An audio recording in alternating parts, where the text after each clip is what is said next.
बहुत पुरानी बात है। एक जंगल में दो पक्के दोस्त रहा करते थे। एक गीदड़ और दूसरा ऊंट। गीदड़ काफी चालाक था और ऊंट बेचारा सीधा साधा। ये दोनों दोस्त शाम को नदी के किनारे टहलते टहलते घंटों दुख सुख बांटते थे। दिन गुजरते गए और उनकी दोस्ती गहरी होती गई। एक दिन किसी ने गीदड़ को बताया कि पास के ही खेत में पके हुए तरबूज हैं। यह सुनते ही गीदड़ का मन ललचा गया और वह लालच भरे मन से सोचने लगा कि खेत तो नदी के दूसरी तरफ है। तरबूज खाने के लिए तो नदी को पार करके ही जाना पड़ेगा।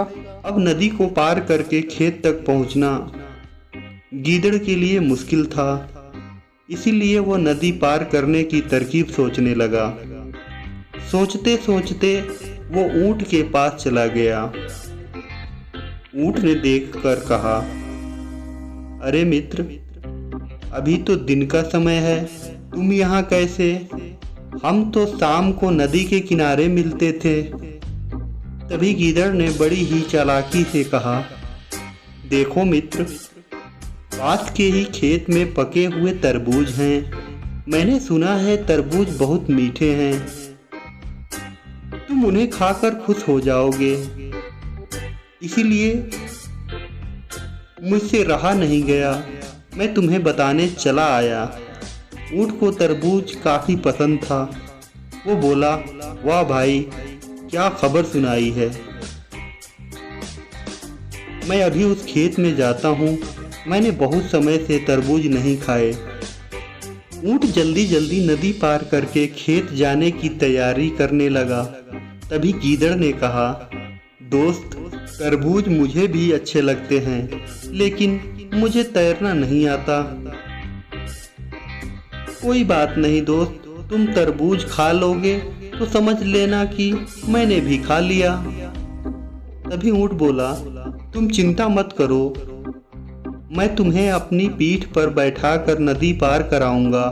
फिर साथ में मिलकर हम दोनों तरबूज खाएंगे। ऊंट ने जैसा कहा था वैसा ही किया। खेत में पहुंचकर गीदड़ ने मन भर तरबूज खाए और खुश हो गया। गीदड़ छोटा था, इसलिए उसका पेट जल्दी भर गया, और ऊंट तो बड़ा जानवर, वो धीरे धीरे खा रहा था। तभी गीदड़ सोचने लगा, लगता है ये सारे तरबूज आज ही खा जाएगा, कल के लिए तो कुछ बचेगा ही नहीं। फिर कल आके मैं क्या खाऊंगा? यही सोचकर गीदड़ शोर मचाने लगा। तभी ऊंट ने कहा, तुम शोर मत मचाओ। पर गीदड़ कहाँ मानने वाला था। वो जोर जोर से आवाजें निकालने लगा। गीदड़ की आवाज सुनकर किसान डंडे लेकर खेत के पास आ गए। गीदड़ चालाक था, इसीलिए जल्दी से पेड़ के पीछे छिप गया। ऊंट का शरीर भारी था और बड़ा था, इसीलिए वह छुप नहीं पाया। किसानों ने गुस्से में आकर ऊंट को बहुत मारा। किसी तरह अपनी जान बचाते हुए ऊंट खेत से बाहर निकला। तभी पेड़ के पीछे से छुपा हुआ गीदड़ बाहर आया। गीदड़ को देखकर ऊंट ने गुस्से से कहा, तुम क्यों इस तरह शोर मचा रहे थे? तुम्हारे चिल्लाने की वजह से मैंने जितना तरबूज नहीं खाया, उससे ज्यादा तो कहीं मार पड़ गई। गीदड़ ने कहा, मुझे माफ कर दो दोस्त, मुझे खाने के बाद चिल्लाने की आदत है। जब तक मैं चिल्लाता नहीं हूँ, मेरा खाना नहीं हजम होता है। इस जवाब को सुनकर ऊंट को और गुस्सा आया, फिर भी वह चुपचाप नदी की ओर बढ़ने लगा। नदी के पास पहुंचकर उसने अपनी पीठ पर गीदड़ को बैठा लिया। इधर ऊंट के पीठ पर गीदड़ बैठकर मन ही मन खुश हो रहा था। उधर नदी के बीच में पहुंचकर ऊंट ने नदी में डुबकी लगानी शुरू कर दी। गीदड़ डर गया और बोला, यह क्या कर रहे हो मित्र? गुस्से में ऊंट ने कहा, मुझे माफ कर दो दोस्त, मुझे खाना हजम करने के लिए नदी में डुबकी मारनी पड़ती है। जब तक मैं नदी में डुबकी नहीं मारता मेरा खाना हजम ही नहीं होता।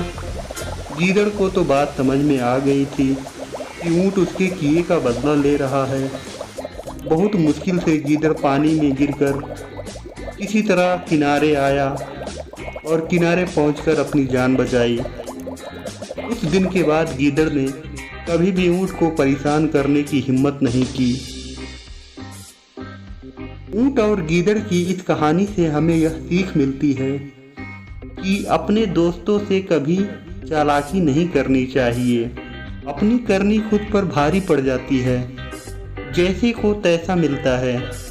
उम्मीद है कि यह कहानी भी आपको पसंद आई होगी, तो कृपया हमारे चैनल को सब्सक्राइब करें, वीडियो को लाइक करें और घंटी वाले बटन को ज़रूर दबाएं ताकि हम जब भी वीडियो अपलोड करें तो सबसे पहले आप तक पहुंच सके।